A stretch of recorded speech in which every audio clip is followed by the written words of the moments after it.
Welcome everyone to the biggest challenge I have ever created. Today we are going to change someone's life forever. I have gathered 50 incredible people from all over the country, each with a unique story and a powerful dream. They think they are here for a simple contest, but they have no idea what is truly in store for them. We are standing in a massive, custom-built arena that took months to prepare, and it is filled with challenges that will test their bodies, their minds, and their spirits. The energy here is electric. You can feel the anticipation in the air. Everyone is wondering what is about to happen, and I can't wait to see their faces when I tell them what they are competing for. I stood before the 50 contestants, a mix of nervous smiles and curious faces looking back at me. I let the silence hang in the air for a moment, building the suspense. "How is everyone doing today?" I shouted, and a wave of excited cheers erupted. "Good, because today is not just any day. Today, one of you will walk away with $1 million. The crowd gasped. A wave of shock, disbelief, and pure, unfiltered joy washed over them. People started jumping, hugging, and some even had tears in their eyes. This is the moment I live for. It's the moment a simple video becomes a life-changing event.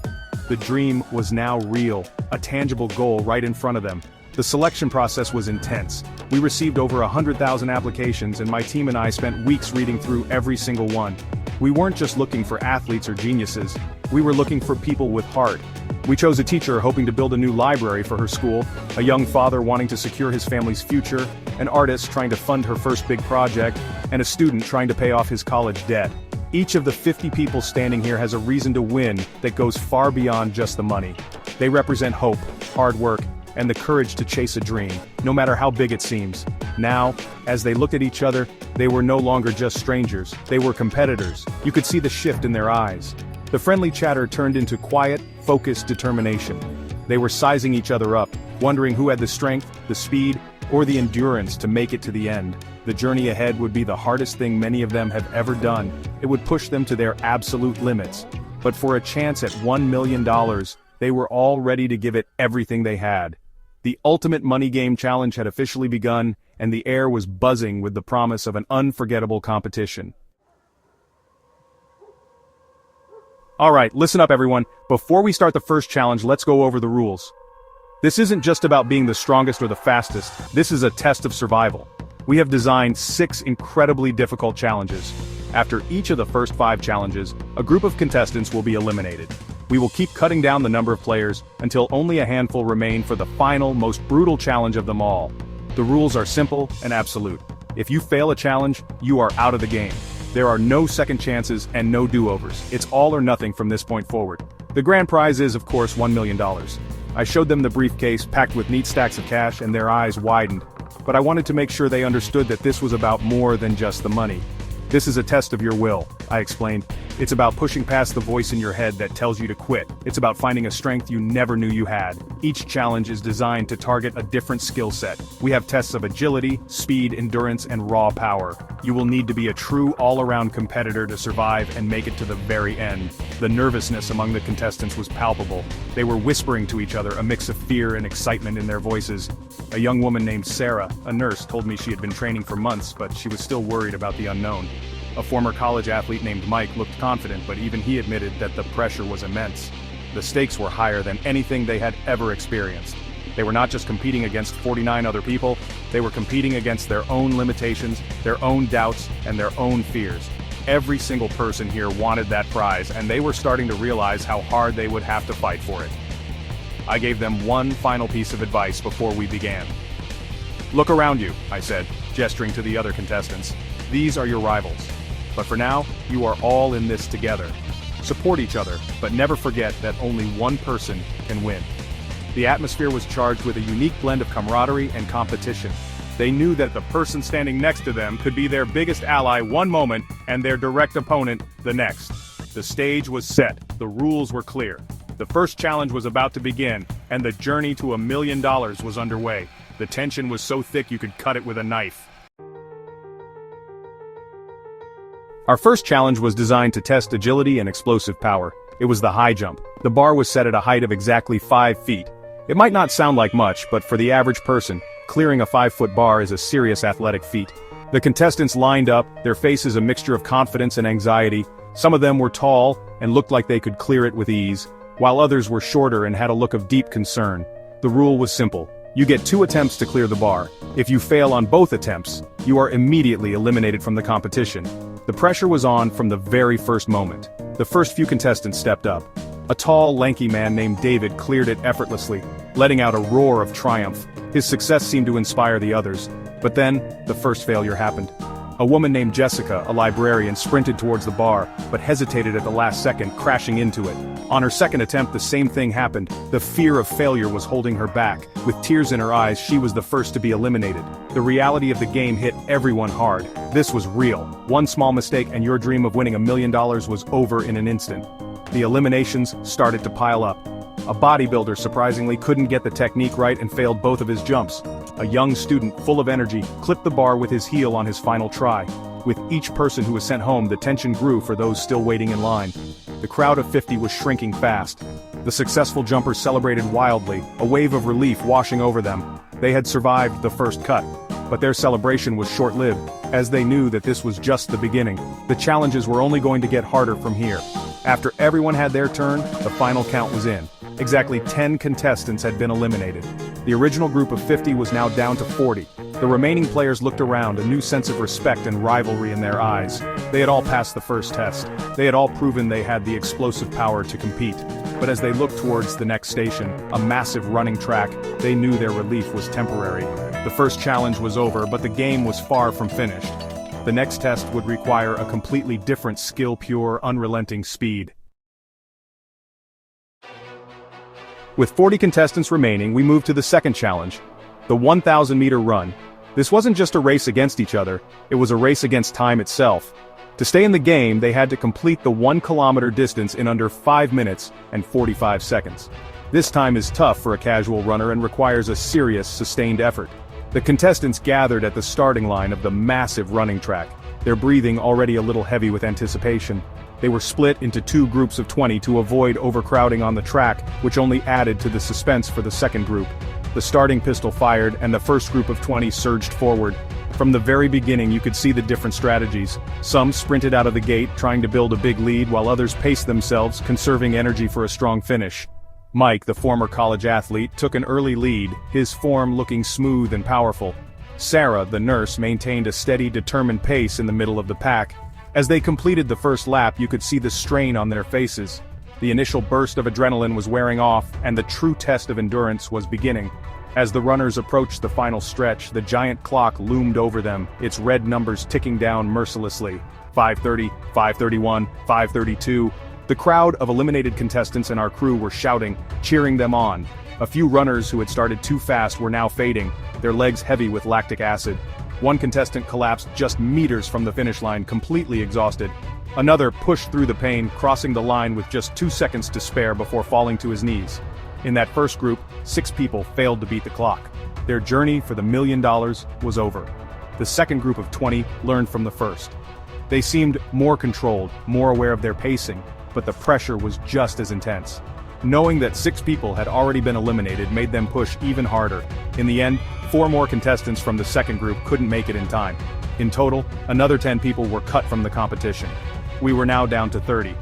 The remaining contestants were breathing heavily, sweat dripping from their faces, but they were still in the game. They had proven their speed and stamina, but their next challenge would take them from the track to the water. Section 5. Challenge 3, the Deep Blue Test. Our third challenge, folks, was designed to test a completely different kind of athletic ability: swimming. We moved from the track to our massive Olympic-sized swimming pool. The 30 remaining contestants stood at the edge, staring down at the crystal-clear water. Many looked confident, but for some, a look of pure dread was on their faces. The challenge was a 200-meter swim, which is 4 full laps in the pool. To make it even harder, they had to complete it in under 5 minutes. Now, for a strong swimmer, this is a manageable time. But for anyone who wasn't comfortable in the water, it was a monumental task. The contestants were divided into 3 heats of 10. As the first heat dove into the water, it was immediately clear who the experienced swimmers were. A woman named Maria, who mentioned she was a former lifeguard, glided through the water with grace and power, finishing her 200 meters with more than a minute to spare. However, others struggled right away. One man, a muscular construction worker who had excelled in the strength challenges, could barely keep his head above water. His powerful build worked against him, and he had to be helped out of the pool by our safety divers. He was eliminated. The pressure mounted with each heat. The contestants watched as their competitors either succeeded with ease or failed spectacularly. The 5-minute clock was unforgiving. It didn't care if you were tired from the previous challenges, or if you had swallowed a mouthful of water. The seconds ticked away, and the shouts of encouragement from the sidelines grew louder and more desperate. Sarah, the nurse, who had been a consistent performer, showed her grit once again. She wasn't the fastest swimmer, but her steady, determined strokes got her to the finish line with just 10 seconds left on the clock. It was an incredible display of willpower. When the final heat was over and the last swimmer had touched the wall, we did the final count. The 200-meter swim under 5 minutes proved to be a massive obstacle. 10 more contestants were eliminated, unable to conquer the water. Our group of 50 had now been whittled down to just 20. The remaining competitors looked exhausted, both physically and emotionally. They had been pushed to their limits on land and now in the water. They had survived another round, but the challenges were far from over. The next test would move away from speed and endurance and focus on one thing: pure, unadulterated strength. For our fourth challenge, we wanted to test raw, static strength and mental fortitude. The 20 remaining contestants were led to a new area, where 20 platforms were arranged in a circle. On each platform sat a heavy-duty sandbag weighing exactly 50 kilograms, or about 110 pounds. The rules were brutally simple. They had to lift the sandbag and hold it in their arms, off the ground, for 1 continuous hour. If they dropped the bag, even for a second, or if any part of it touched the platform, they were out. There was nowhere to hide in this challenge. It was just them against the weight and the clock. The first few minutes seemed easy for most. The contestants, still running on adrenaline, hoisted the bags with determination. Mike, the former athlete, held his bag with a look of intense focus, while others tried to find a comfortable position, shifting the weight in their arms.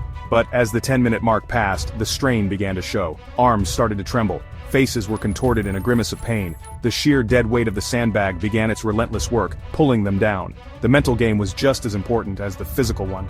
They had to ignore the burning in their muscles and the voice telling them to give up. At around the 20-minute mark, the first person dropped.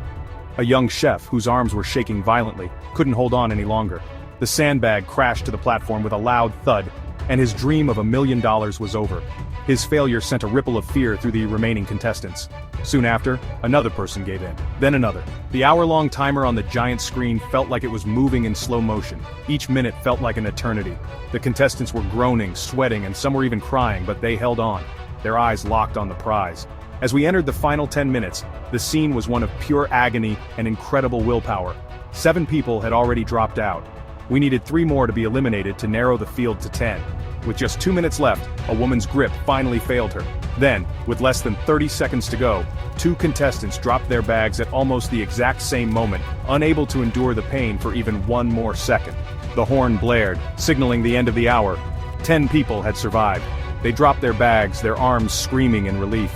They had passed the test of strength, but next up was a test of teamwork, the tug of war.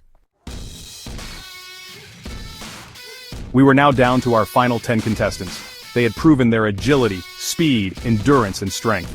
But the next challenge would test their ability to work together, before pitting them against each other once more. It was time for the classic test of power and unity, the tug of war. The 10 survivors were divided into 2 teams of 5. The division was random, creating interesting matchups. Mike, the powerful athlete, was on one team, while Sarah, the determined nurse, was on the other. They stood on opposite sides of a muddy pit, a thick, heavy rope separating them. The rules were straightforward. The 2 teams would compete in a best-of-3 series. The first team to pull the center marker of the rope over to their side would win the round. The losing team of the best-of-3 series would be eliminated from the competition. This meant that in one swift challenge, we would go from 10 contestants down to just 5. The stakes had never been higher. For the first time, their survival depended not just on their own abilities, but on the strength and coordination of their teammates. The tension between the 2 teams was electric. The first pull began with a mighty roar from both sides. It was a brutal, grinding stalemate. The rope barely moved for the first 30 seconds as both teams dug their heels into the mud, their muscles straining. Mike's team seemed to have the raw power advantage, and slowly, inch by inch, they began to pull Sarah's team towards the center line. Despite their best efforts and incredible teamwork, Sarah's team couldn't hold on. The marker crossed the line and Team Mike took the first round. They let out a cheer of victory while Sarah's team looked exhausted and demoralized. For the second round, Sarah rallied her team. "We have to pull together! On my count!" she shouted. This time, they worked in perfect sync. As the signal went off, they heaved as one, catching Mike's team by surprise. They used a rhythmic pulling technique, gaining ground steadily. Mike's team, relying on brute force, became disorganized. In a stunning turnaround, Sarah's team won the second round, tying the series 1-1. It all came down to one final pull. Both teams were utterly exhausted, but they gave it everything they had left. In a heart-stopping final effort, Mike's team found a second wind and managed to secure the victory. Sarah and her 4 teammates were eliminated, their incredible journey coming to an end. Only 5 contestants remained: Mike, the natural athlete; Maria, the former lifeguard; David, the tall jumper from the first challenge; and 2 other quiet but incredibly resilient competitors named Alex and Ben. They had survived every test thrown at them. Now, they faced the final, most grueling challenge of all, a 50-kilometer run. That's over 31 miles, a distance that pushes even seasoned marathon runners to their absolute limits. The rules were simple. The last person to cross the finish line would win the $1 million. It was a true test of last man standing endurance. The final 5 started the run at a steady, conservative pace. They knew this was a marathon, not a sprint. The course we designed was brutal, taking them through fields, up hills, and along winding dirt paths. For the first 20 kilometers, they ran relatively close together, a small pack of survivors who had been through so much. They shared water and even offered words of encouragement. But as the kilometers ticked by, the friendly atmosphere began to fade. The physical toll was becoming immense. David, who relied on his explosive power, was the first to start struggling. His long legs, so useful in the high jump, grew heavy. Around the 35-kilometer mark, the group began to break apart. Mike, drawing on his athletic background, pulled into a slight lead. Maria and Alex kept a steady pace behind him, their faces masks of pure determination. Ben, who had been quiet all day, was right there with them. David, however, had fallen far behind and eventually had to stop, collapsing to his knees in exhaustion. He was out. Then, with about 10 kilometers to go, Alex's pace started to slow. The accumulated fatigue from all the day's challenges was too much. He fought hard but eventually had to concede, leaving just 3 runners in the hunt for the $1 million. The final battle was between Mike, Maria, and Ben. They ran through sunset and into the early evening, guided by lights along the course. With just 5 kilometers left, Ben made a surprise move. He surged forward, leaving Maria and a shocked Mike behind, but he had used his final burst of energy too soon. Mike, seeing his chance, dug deep and began to close the gap. In the final kilometer, Mike overtook a completely spent Ben. He crossed the finish line, arms raised in triumph, and collapsed. Maria followed a few minutes later, finishing second with incredible grace. But there could only be one winner. Mike, the college athlete who had been a top performer all day, had won the $1 million. Mike lay on the ground, completely exhausted but with a look of pure, unadulterated joy on his face. The crew and the other contestants, who had been watching from the finish line, rushed over to him, lifting him onto their shoulders. Confetti rained down from the sky and the celebration began. I walked over with the briefcase full of $1 million and handed it to him. He held it in his hands, staring at it in disbelief. Tears streamed down his face as the reality of what he had just accomplished finally sank in. He had endured every challenge, pushed his body and mind further than he ever thought possible, and had emerged victorious. In an emotional interview, Mike shared what the money meant to him. He spoke about his family, his dream of starting a community sports program for underprivileged kids, and the debts he needed to pay off. "This isn't just for me," he said, his voice thick with emotion. "This is for my family. This is for my community. You have no idea how much this is going to change everything." It was a powerful reminder that behind the crazy challenges and the giant prize, there's always a human story. This money wasn't just an endpoint, it was the beginning of a whole new chapter for him and his loved ones. The other contestants, even those who had been eliminated in the first round, cheered for him. There was no bitterness, only respect. They had all been part of this incredible journey. Sarah, who was eliminated in the tug-of-war, gave him a big hug. "You earned it," she said, smiling. "Go do something great with it." This sense of community was one of the best parts of the entire competition. They had started as 50 strangers and had become a family, bonded by a shared experience of pushing their limits together. They all left with a story they would tell for the rest of their lives. And so, our ultimate money game challenge came to an end. We had witnessed incredible feats of athleticism, strength, and willpower. We saw people fail, and we saw people succeed beyond their wildest dreams. In the end, one person's life was changed forever. As we packed up the cameras and the last of the confetti was swept away, I couldn't help but smile. This is why we do what we do. It's about creating moments of pure joy, providing hope, and showing that with enough determination anything is possible. And you can be sure that we are already planning the next, even bigger challenge, so subscribe because you won't want to miss it.